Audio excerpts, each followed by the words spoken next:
훨씬 더 높다. 저는 생각합니다. 자, 저는 이런 생각이 좀 들었습니다. 느닷없이 정형식 재판관 아들 결혼식이 어제 화제가 됐어요. 그렇죠. 그 올바른 그 평의, 그 다음에 이제 검토, 그 다음에 헌법재판소 결정을 위해서 자식의 그 결혼식에 불참할 뻔했다. 혼주 자리에.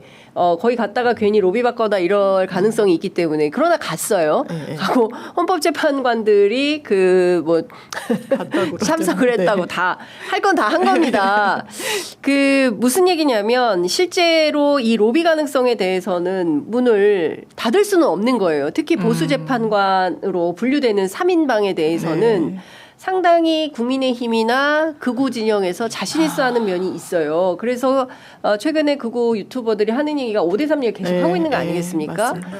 어떻게 보세요? 이런 게 또 그러니까 아니지만 절대 그럴 일은 없다. 우리 헌법재판관들이 그런 사심에 휘둘리거나 흔들릴 사람들이 절대 아니다라는. 근데 저는 그 부분은 정말 정확하게 봐야 되는 게 로비 가능성 당연히 있죠. 네. 있고 이분들도 흔들릴 가능성 당연히 있죠. 인간이니까 그렇습니다. 근데 우리 제도가 그래도 법관에게는 법과 양심이라는 걸 우리가 헌법이 부여한 권한이기 때문에 네. 저는 그 로비가 있다 손 치더라도 있습니다. 그래도 전 이분들이 모든 걸 다 종합해서 국민들을 위한 결정을 내릴 걸로 우리가 신뢰하면서 이 제도를 지금 운영하고 있기 때문에 아까 제가 말씀드린 대로 위험성이 분명히 있어요. 있지만은 그래도 저는 올바른 결정을 내릴 걸로 기대하고 그렇게 하셔야만 된다. 그럼 우리 국민들이 할 일은 로비를 어떻게 원천 차단하겠습니까? 사람이 사는 세상이고 무균질에다가 가둬놓고 할 수는 없잖아요. 그러니까 우리가 할 수 있는 일은 헌법재판소에게 원칙을 지켜야 된다. 국민들이 원칙을 원하고 국민들도 다 원칙 지키고 삽니다. 네. 그런 면을 저는 목소리를 더 강하게 내서 저는 헌법재판소가 그나마 이 망가진 국가기관들 속에서 유일하게 최후의 보루로서 중심 잡아주기를 우리 국민들이 한 마음으로 지금은 지켜보고 바라볼 때다. 자꾸 이렇게 의혹에 의혹을 더 보탤 필요는 없다. 저렇게 생각합니다. 네. 자, 지금 어제부터 많은 얘기가 헌법재판소 게시판 얘기입니다. 저도 어제 들어가 봤더니 게시판 안에서 두 개의 의견이 양립하고 있어요. 헌법재판소 제가 어제 올렸던 거 제작진 준비되면 올려주시면 좋을 것 같은데요. 헌법재판소 게시판에 적극적으로 좀 참여를 해서 국민들이 얼마나 불안해하고 이 내란 속의 윤석열에 대한 파면 결정이 얼마나 중요한지를 적극적으로 피력하시는 의견과 또 그렇지 않은 반대하는 의견들이 이제 서로 다투고 있는데 이 헌법재판소 게시판도 재판관들이 보실까요? 그런데 보시더라도 이 부분이 정말 인용할 걸 기각하고 기각할 걸 인용하는 정도의 이제 영향력은 없겠지만 이건 한 단면인 거죠. 기본적으로 아까 신 변호사님도 짚어주셨지만 정치적 사법기관이라고 해서 정치 쟁점, 정치인 그리고 권한쟁의의 여러 사안들에 대해서 심리 심판을 하는 곳이다 보니까 정치적인 어떤 출렁임과 완전히 무관한 재판부 법원이라고 보여지지는 않아서 이 사건과 관련해서 우리가 진짜 할 수 있는 데까지 하고 끝날 때까지 끝난 게 아니라는 그런 좀 각오로 모든 법률적이 아니라 저희가 탄원의 의사를 개진한다든지 게시판을 통해 가지고 이건 어떤 내 의사는 이렇다든 좀 다급함을 절박함을 전 피력하는 건 나쁘지 않다고 생각합니다. 네. 그 헌법재판소에 실제로 참여해서 의견 개진을 할 때 그게 영향을 미칠 거냐 말 거냐 어떻게 보세요? 그러니까 저도 그런 거에 영향이 아예 없지는 않죠. 왜냐하면 이 헌법재판이라는 거의 원칙 자체가 정치적 사법기관이고 정치적인 판단을 하는 곳입니다. 헌법재판 자체가 그래요. 그래서 정당해산 심판도 정치재판이고 탄핵 심판도 고위직에 대해서 파면 여부를 결정하는 거거든요. 당연히 여론이 영향이 있으니까 전 이 부분에 대해서는 목소리 많이 내는 게 맞고 다만 헌법재판소가 그렇다고 여론에 의해서만 재판하는 것은 또 아닙니다. 그러니까 법리라는 게 있고 그동안에 누적되어 온 판례나 결정예 그리고 아까 제가 설명드린 대로 대한민국의 미래와 헌정질서 수호라는 더 엄중한 원칙이 더 있기 때문에 저는 헌법재판관들의 양심을 이제는 믿어보는 양심의 시간이다 저렇게 봅니다. 네, 헌법재판관 양심을 믿어보는 양심의 시간이다. 근데 이제 찝찝한 거예요. 왜냐하면 이 나라에 지금 국가 안 쳐는 사람들이 안창호 재판관도 옛날에는 탄핵 인용했었어요. 맞아요. 박근혜 때. 근데 이분이 지금 8년 만에 이런 소리 하는 걸 보면은 야 그때 진짜 탄핵 인용되는 게 용하다라는 생각이 들 정도로. 그러니까 지금 누구지 조대환 대법관. 조대현. 이제 조대현 헌법재판 그분도 노무현 정권 때 했었죠. 그런 분이 또 이제 윤석열의 변호인단으로 활동을 하니까. 그 정상명 총장도 옛날에 안 그랬어요. 그러니까요. 검찰총장 했지 않았습니까? 노무현 정부 때. 그러니까 이런 것 같아요. 그 정말 대한민국 역사에서 수십 년간 이어져 온 이른바 법조 카르텔, 그죠? 서울법대 카르텔. 네.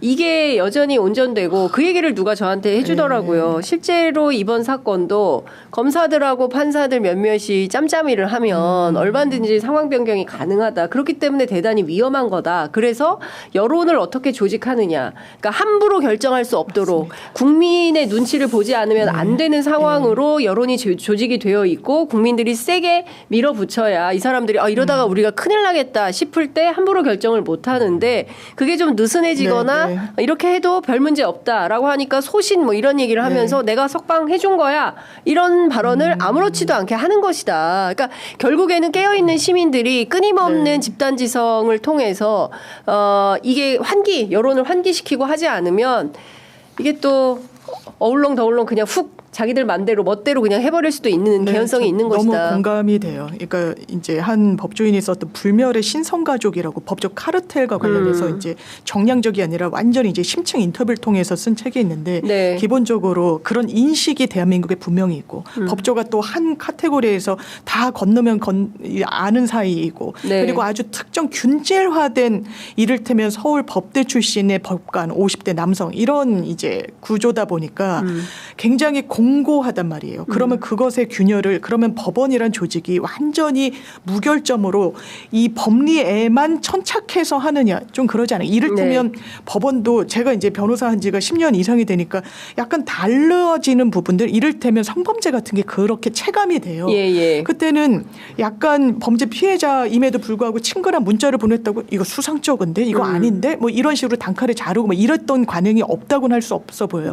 지금은 더 깊이 들여다보고 그 맥락을 헤아려야 되고 이런 게 저는 외부에서 왔다고 생각해요. 이 법원 자체에 대한 문제의식에서 이렇게 건전한 방향으로 법원 판결이 바뀌었다고 생각하지 않거든요. 이번에도 마찬가지입니다. 지금 저희가 두려워하고 우려하는 건 박근혜 전 대통령 때랑 다른 지형에 서 있다는 건 객관적으로 맞다고 봐야 돼요. 일단 당사자의 태도가 달라요.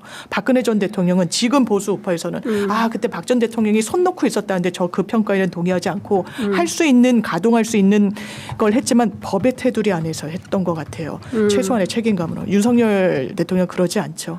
장외전을 소란을 피우고 막 메시지를 내고 여러 가동 가능한 걸 정치적으로도 다 끌어모아서 소요를 이끌고 있어요. 그렇다면 이 부분과 관련해서 어떻게 해야 될 것이냐. 그럼 우리는 우리가 할 수 있는 부분을 해야 된다. 법도 분명히 사필 규정으로 해서 사가 정으로 기결될 거지만 그 과정이 너무 험난한 것도 맞아요. 그렇다면 정말 건전한 시민의식으로 법원에 대해서 똑바로 저희가 점검하고 목소리를 내야 되는 건 맞는 것 같습니다. 근데 저는요. 지금의 이 상황은요. 기득권과의 국민주권과의 대충돌의 맞습니다. 지점에 와 있습니다. 그게 본질이에요. 맞아요. 윤석열이 지나간다고 해서 대한민국의 저 사법 카르텔과 기득권이 없어지겠습니까?